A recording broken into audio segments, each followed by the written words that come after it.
Pernah ngerasa belajar bahasa Jepang tuh kayak jalan di tempat. Nah, di sesi bedah materi kali ini, kita bakal kupas tuntas bab 9 dari buku teks kita, khusus buat bantu kalian ningkatin kemampuan bahasa Jepang secara lebih natural dan pastinya efektif. Tapi sebelum kita mulai, jujur aja nih, apa sih yang paling bikin kalian frustrasi pas belajar bahasa Jepang? Sebagai sesama pembelajar yang udah ngelewatin hal yang sama, saya paham banget rintangannya. Tapi tenang aja, materi kita hari ini punya solusinya buat kita semua. Kita semua pasti pernah ngalamin momen ini. Bayangin aja, ngebaca huruf kanji tuh susahnya minta ampun kan? Rasanya kayak ngelihat kode rahasia yang rumit banget.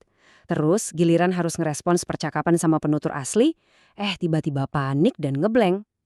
Dialog di sumber materi kita benar-benar menyoroti kontras yang luar biasa ini, antara pusingnya menghafal visual kanji dan tantangan buat ngumpulin keberanian untuk langsung ngomong. Nah, buat ngelewatin rintangan-rintangan itu, ini peta jalan kita hari ini. Pertama, suka duka belajar Jepang. Kedua, solusi aplikasi dan komunitas. Ketiga, belajar dari anime Naruto. Keempat, jurus shadowing ala ninja. Dan kelima, berani meminta bantuan. Kita mulai dari bagian pertama, suka duka belajar bahasa Jepang. Pas kita bedah hasil wawancara para pemula di buku teks, ada satu hal yang menarik banget. Pengalamannya tuh benar-benar beda satu sama lain. Buat penutur bahasa Mongolia, tata bahasa Jepang tuh gampang banget karena strukturnya mirip. Tapi buat penutur bahasa Vietnam, pelafalannya justru susah banget karena perbedaannya drastis. Ada juga yang bilang hiragana itu imut dan gampang dihafal. Sementara kanji, ya kita tahu sendiri, emang susah tapi anehnya menantang dan asyik buat dipelajari. Ini ngebuktiin kalau perjalanan setiap orang emang unik, tapi keluh kesah kita tuh sebenarnya relatable banget. Lanjut ke bagian kedua. Solusi melalui aplikasi dan komunitas. Buku teks kita nggak cuma bahas masalahnya aja, tapi ngasih solusi nyata yang bisa langsung kita pakai.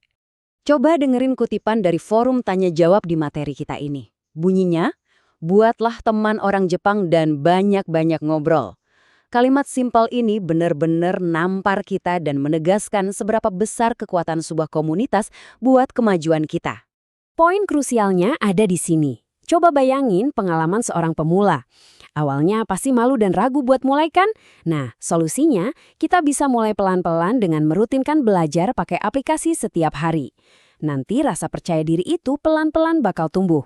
Kalau udah mulai pede, baru deh beraniin diri buat interaksi di forum internet atau gabung ke kelas relawan gratis di pusat komunitas Jepang lokal. Disinilah keajaiban itu terjadi. Ketemu sesama pembelajar, saling support, dan kecemasan pas mau ngomong itu perlahan bakal hilang karena kita udah terbiasa bersosialisasi secara aktif. Sekarang kita masuk ke bagian ketiga, belajar dari anime Naruto. Ini dia rekomendasi paling seru dan ditunggu-tunggu dari materi kita. Buku teks kita ngasih tips spesifik ini. Nonton anime, pastinya secara legal dan pakai subtitle, itu ngebantu banget karena ngasih kita paparan langsung ke suara bahasa Jepang yang alami. Coba deh bayangin adegan emosional pas Naruto berhadapan sama Pain atau pas dia lagi latihan keras di bawah bimbingan Jiraiya. Mendengarkan intonasi asli di momen-momen intens kayak gitu bukan cuma sekedar hiburan loh.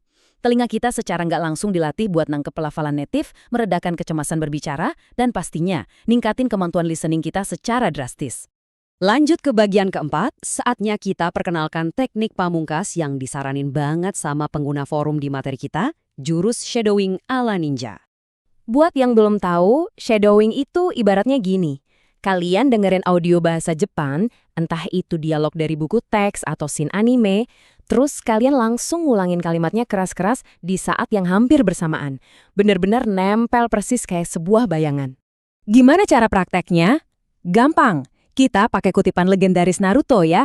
Ore wa Hokage ni Naru. Langkah pertama, dengerin audionya baik-baik. Langkah kedua, baca subtitlenya biar kalian paham maknanya. Nah, langkah ketiga ini kuncinya. Ucapin berbarengan.